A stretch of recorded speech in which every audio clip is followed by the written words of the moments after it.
नमस्कार दोस्तों, स्वागत है आपका स्टडी फॉर सिविल सर्विसेज में। यदि स्टडी फॉर सिविल सर्विसेज के छात्र हैं तो ये वाला टेलीग्राम जरूर ज्वाइन करके रखिए। यूट्यूब चैनल में हमारे साथ है तो भी ये वाला टेलीग्राम ज्वाइन करना बहुत ज्यादा जरूरी है। सारे नोटिफिकेशन, सारे अपडेट, सारे मोस्ट इंपोर्टेंट पिक्स, सारा रिवीजन सब कुछ यहाँ पे बताया जाता है। टेस्ट को ध्यान से अटेम्प्ट करिए और बताइए कितना स्कोर आपने किया है, कितने सही किए हैं टोटल क्वेश्चन में से। सभी लोग अपना अपना स्कोर जरूर कमेंट करिए। देखिए ये हमारा एससीएस डेली क्विज चैनल है, इसमें डेली क्विज होती है, बिल्कुल फ्री में, इसको जरूर ज्वाइन कर लीजिएगा। ये हमारा इंस्टाग्राम का पेज है, इसको जरूर फॉलो कर लीजिएगा। Study for civil dot services करके अगर आप इंस्टाग्राम में सर्च करेंगे तो आपको मिल जाएगा। वीडियो के डिस्क्रिप्शन में इसकी लिंक दी हुई। इसमें आप स्टोरी सेक्शन जरूर देखते रहा करिए, प्लस इसमें हाईलाइट्स आते रहते हैं और प्लस पोस्ट आती रहती है, इनको जरूर फॉलो करते रहिए।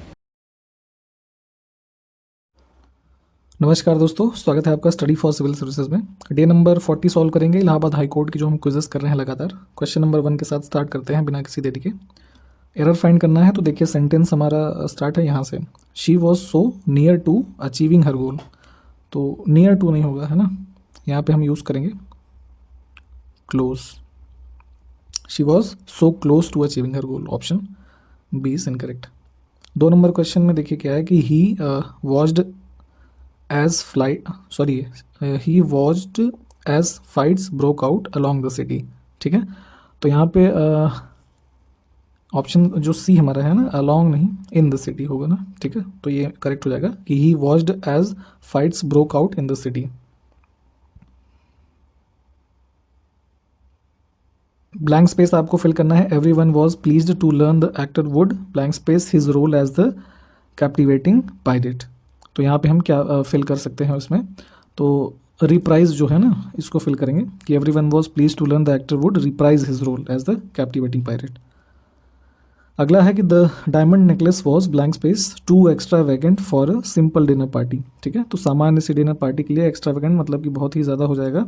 तो डायमंड नेकलेस वाज यहाँ पे हम क्या यूज़ कर सकते हैं, ठीक है, तो यहाँ पे हम यूज़ करेंगे far too, was far too extravagant. Option D जो होगा दिस इज करेक्ट। अगला है वर्ड हमारा फेलेसी, है ना, इसका आपको मीनिंग बताना है। तो फेलेसी का मीनिंग क्या हो जाएगा, ठीक, तो वर्ड हमारे पास है कन्फर्मिटी, है ना, श्योरिटी, मिसलीड या फिर एविडेंस। तो मिसलीड हो जाएगा। ठीक है, ऑप्शन सी जो है दिस इज करेक्ट। मिसलीड का मतलब गुमराह या फिर भ्रमित करना। अगला वर्ड है हमारा टू रिप्रोच। ठीक है, इसका मीनिंग क्या होगा, टू यहाँ पे देखिए टू एडमोनिश इसको यूज़ करेंगे, मतलब कि चेतावनी देना, ऐसे कह लीजिए, ऑप्शन डी। अगला वर्ड है हमारा वेनिरेशन, है ना, इसका ऑपोजिट बताना है आपको। तो वेनिरेशन का ऑपोजिट हमारा हो जाएगा कंटेम्प्ट। ठीक है, मतलब कि अवमानना करना। अगला वर्ड है इम्पग्नेबल, है ना, इम्पग्नेबल, तो इसका हमारा ऑपोजिट क्या हो जाएगा, तो हमारा ऑपोजिट इसका हो जाएगा इंड्यूबियस। इंड्यूबियस का मतलब होता है जैसे डाउटफुल, संदेह, है ना। अगला है देखिए यहाँ पे कोटेड पार्ट है सेंटेंस में, इसको इम्प्रूव करके देखते हैं क्या है कि ऑल, फिर कोटेड है was, all was surprising to find that he was not with them. ठीक है, तो इसको हम कैसे इम्प्रूव कर सकते हैं, तो ऑल वॉज सरप्राइजिंग लिखा हुआ है ना, तो ये हो जाएगा all were surprised to find that he was not with them. तो ऑप्शन बी जो है दिस विल बी करेक्ट। अगले प्रश्न में है कि रीड इन ऑर्डर फिर बिकम वाइज, है ना, तो read in order to become wise, तो टू बिकम ऑप्शन सी, है ना, ये यूज करेंगे। अगला प्रश्न है ईडियम हमारा कि to hit the nail on the head. ठीक है, इसका मतलब क्या होगा, to hit the nail on the head का मतलब हमारा हो जाएगा कि ऑप्शन सी जो है ना, to find exactly the right answer, option C will be correct. अगला है कि ईडियम हमारा ऑन थिन आइस। ठीक है, इसका मतलब क्या होगा, तो ऑन थिन आइस का हमारा मतलब हो जाएगा ऑप्शन डी जो होगा, ये चूज करेंगे हम, इन अ प्रिकैरियस और रिस्क सिचुएशन। ठीक है, मतलब एक अनिश्चित या फिर जोखिम वाली स्थिति में, ऑन थिन आइस। नेक्स्ट है हमारा one word substitution, showing strong feeling, है ना, इसके लिए हम क्या यूज़ कर सकते हैं, तो ये हो जाएगा हमारा वेहेमेंट, ऑप्शन बी। इसका मतलब होता है जैसे कि काफ़ी जोशीला हो, है ना, उसको बोलते हैं शोइंग स्ट्रॉन्ग फीलिंग। नेक्स्ट है sheath of the blade of a sword, इसके लिए हम क्या वन वर्ड सब्स्टिट्यूशन चूज करेंगे, तो इसको बोलेंगे हम स्कैबार्ड, है ना। तो बेसिकली ये वही है, ऐसे समझिए, sheath of the blade of a sword मतलब कि तलवार जिसमें रखी जाती है, तो स्कैबार्ड को बोलते हैं, जो हमारा म्यान होता है ना, उसी को बोलते हैं जिसमें तलवार रखते हैं। अब करेक्टली स्पेल्ड वर्ड बताना है आपको, तो हमारा देखिए क्या है वर्ड हमारा, लिटिगेंट्स, ठीक है। तो ये कौन सा जो है वो सही तरीके से लिखा है, तो ऑप्शन हमारा जो सी है ये करेक्ट है। लिटिगेंट्स का मतलब कि जो मुकदमेबाजी करते हैं ना उसको बोलते हैं। फिर अगला करेक्टली वर्ड बताना है हमारा, तो वर्ड हमारा है स्टॉइकली, मतलब भावनाहीन ढंग से, तो उसको बोलते हैं। तो हमारा ऑप्शन ए का स्पेलिंग करेक्ट है। करेक्ट ऑर्डर में इसको चूज़ करना है, तो देखिए इसको हम अगर ऑप्शन बी है ना PRQ के हिसाब से अरेंज करेंगे तो एक मीनिंगफुल ऑर्डर आएगा ये निकल के। अब इसे अगर हम अरेंज करते हैं 80 नंबर क्वेश्चन को, तो इसको भी हम PRQ ऑप्शन बी के हिसाब से अरेंज करेंगे, तो ये भी एक मीनिंगफुल ऑर्डर बन जाएगा। इन दोनों को अरेंज करके देख लें आप। नेक्स्ट क्वेश्चन देखिए कि यहाँ पे हम क्या फिल करेंगे, FDH LJN। तो देखिए इन दोनों के बीच में रिलेशन क्या हो रहा है कि तीनों वर्ड्स में +6 हो रहा है, ठीक है। F के साथ फिर L हो जा रहा है, फिर D से J, तो RPT के लिए क्या हो जाएगा, तो R में हम 6 ऐड करेंगे तो आएगा X, P में 6 ऐड करेंगे तो V, और T में ऐड करेंगे तो हमारा आ जाएगा Z। तो ये कहाँ है XYZ, ऑप्शन C के अंदर, ये करेक्ट हो जाएगा। और चूज़ करना है आपको यहाँ पे देखिए, तो देखिए रिलेशन हमारा क्या हो रहा है, ZXV, ठीक है। तो Z में से -2 हुआ तो X आ गया, फिर X में से -2 होगा तो V आएगा। फिर दूसरा देख लेते हैं GDA, तो G में क्या हो रहा है, G में -3 हो रहा है तो D आ रहा है हमारा, फिर D में -3 होगा तो A आएगा। तीसरा भी देखते हैं NKH में क्या हो रहा है, तो N में -3 हुआ तो K आ गया, फिर K में -3 हुआ तो हमारा H आ जाएगा, ठीक है। तो ये दोनों सेम है, मतलब कि ये वाला ऑड है, तीसरा तो इनमें ही होगा, ऑप्शन ए। दिए गए विकल्पों में से अनुक्रम को देखिए हमें पूरा करना है, तो अब इसमें देखिए लॉजिक हमारा क्या लग रहा है, एक बार देखते हैं। तो वर्ड हमारे पेंशन, एप्टीट्यूड, कैप्टन, तो कॉमन एक वर्ड आ रहा है हमारा P, तो P पहले इसमें वर्ड में पहले पोजीशन पे, फिर दूसरे पे, फिर तीसरे में है, यहाँ चौथा, ये पांचवा है, तो छठा कहाँ पे होगा, ठीक है। तो टेट्रापॉड जो है ये छठा इसमें है, ये करेक्ट हो जाएगा। और चूज़ करना है फिर से देखिए, तो 15, 20, 40 और 60, ठीक है। इसमें से क्या हमारा ऑड है, तो 15 को छोड़ के बाकी की जो और संख्याएं हैं ये जैसे कि हमारी 10 का मल्टीपल है एक तरीके से ना, 10 दूनी 20, फिर 10 चौक 40, 60, 15 नहीं होगा।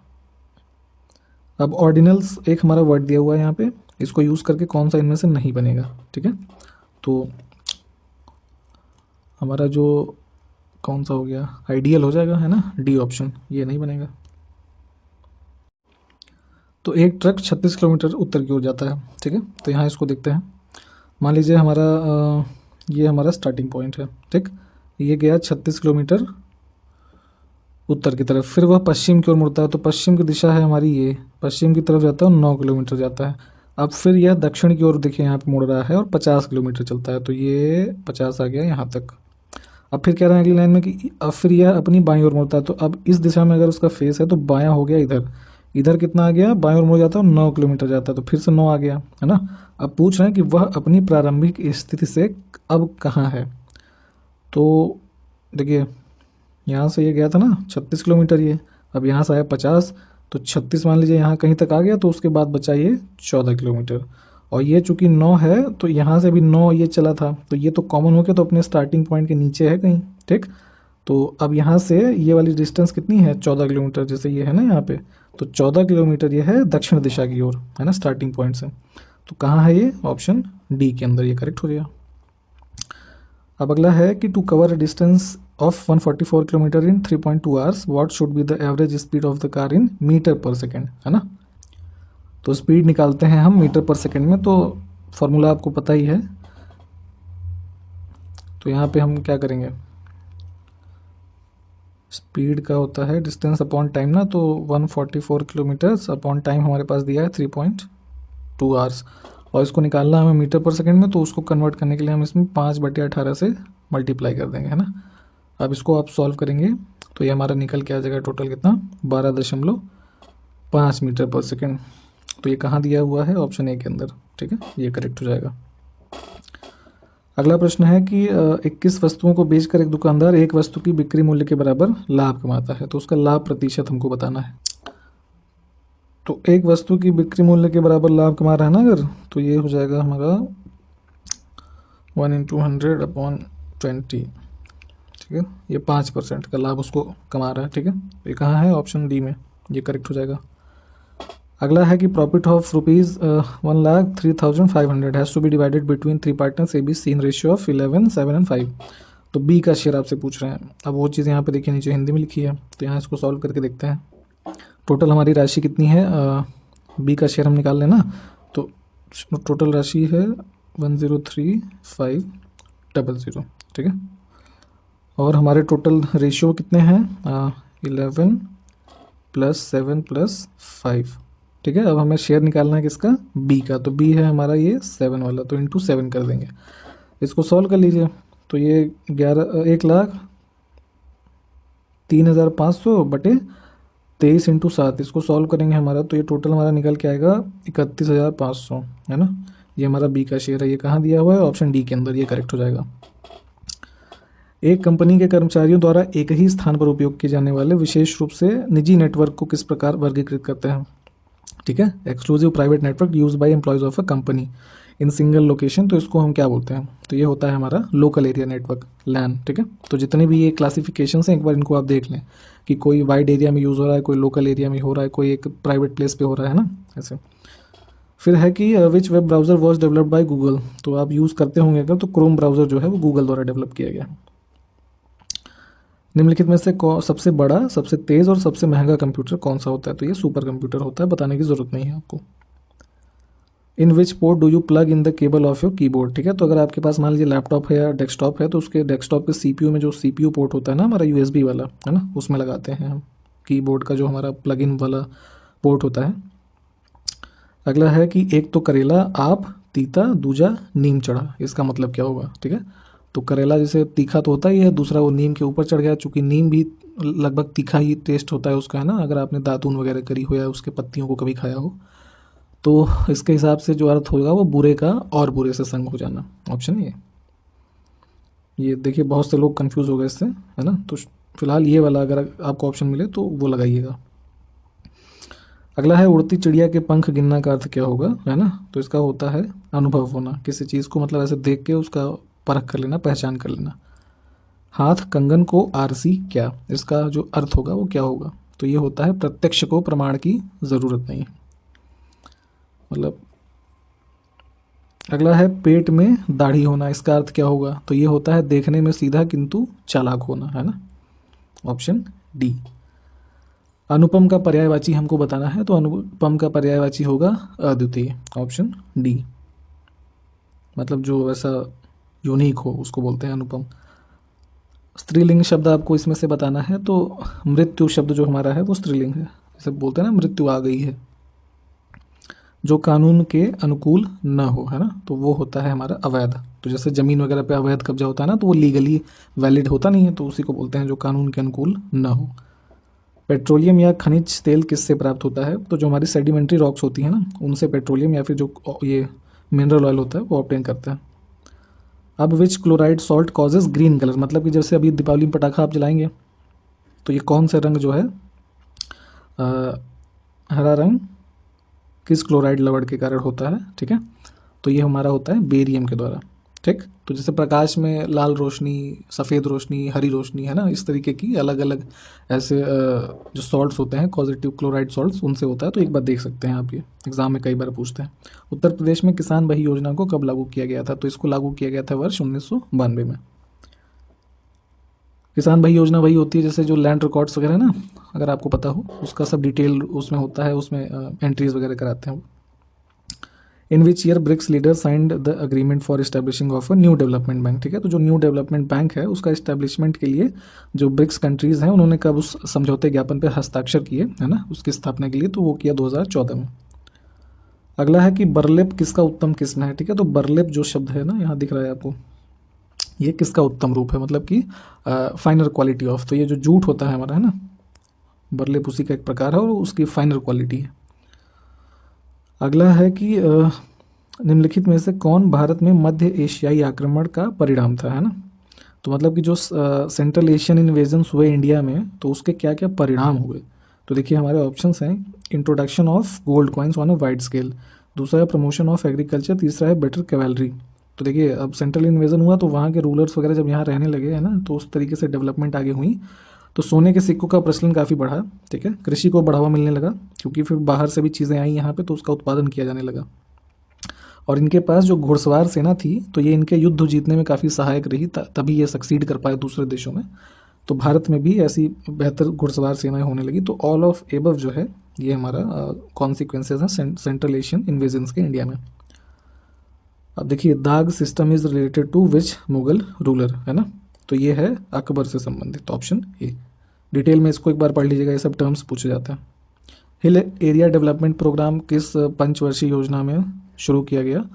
तो जो आपका कह लीजिए पहाड़ी क्षेत्र का विकास कार्यक्रम है, ये 5वीं पंचवर्षीय योजना में शुरू किया गया। अब देखिए ये कुछ राजधानियाँ दी हुई हैं, तो उनको हमें क्रम से लगाना है वेस्ट टू ईस्ट, ठीक है। तो जैसे डमस्कस, अंकारा, बगदाद है ना, बाकू, तो बाकू जैसे अजरबैजान की कैपिटल है, बगदाद है ना, और अंकारा। तो इसका जो हमारा सही ऑर्डर होगा डी वाला हो जाएगा 2 1 3 4। इसको एक बार मैप में आप एक बार देख लीजिएगा जरूर, ठीक है। तो वेस्ट टू ईस्ट इनका डायरेक्शन। अगला है which of the following activity will fall under the ambit of physical policy, ठीक है। तो जैसे पहले भी आपको बताया है कि एक फिजिकल पॉलिसी होती है, दूसरी मॉनेटरी पॉलिसी होती है। फिजिकल पॉलिसी गवर्नमेंट की तरफ से फ्रेम की जाती है, मॉनेटरी पॉलिसी आरबीआई है ना फ्रेम करती है, इन पर्टिकुलर जो मॉनेटरी पॉलिसी कमेटी होती है उसके द्वारा। तो अब देखिए जैसे कि स्कीम आई थी ना अटल पेंशन योजना, ठीक, तो योजना ऐसे कौन बनाता है? भारत सरकार, ठीक है। तो ये कहीं ना कहीं फिजिकल पॉलिसी का ही एक रूप है। तो अब देखिए राजकोषीय नीति के दायरे में ये तो आ गई, ठीक। अगला है ऑपरेशन ट्विस्ट। तो इसमें जैसे वो जो है ना गवर्नमेंट सिक्योरिटीज़ की सेल परचेज करता है आरबीआई, तो ये पार्ट है हमारा मॉनेटरी पॉलिसी का, ये फिजिकल पॉलिसी का नहीं। तो इस हिसाब से ऑप्शन डी तो ऐसे ही करेक्ट हो गया कि सभी होंगे नहीं। अब policy rate cuts by RBI, तो ये भी मॉनेटरी पॉलिसी का ही तो पार्ट है। तो बी और सी वैसे नहीं होंगे, ऑप्शन ए जो है ये हमारा फिजिकल पॉलिसी के उसमें एम्बिट में आएगा। अर्थ आवर 2021 का विषय मतलब कि थीम क्या था, है ना, तो अर्थ आवर का जो थीम था climate change to save earth, option A जो है this was the theme. Last question है आपका कि दक्षिण अमेरिका का निम्नलिखित में से कौन सा देश जो है वो मकर रेखा मतलब ट्रॉपिक ऑफ कैप्रिकॉर्न जो है उस पर स्थित नहीं है? तो बोलीविया जो है हमारा वो स्थित नहीं है, बाकी पराग्वे, चिली, अर्जेंटीना ये सब स्थित हैं। तो ये पूरे 50 क्वेश्चन हो गए आज के, है ना, और क्वेश्चन सॉल्व करेंगे, बने रहिए हमारे साथ। जय हिंद।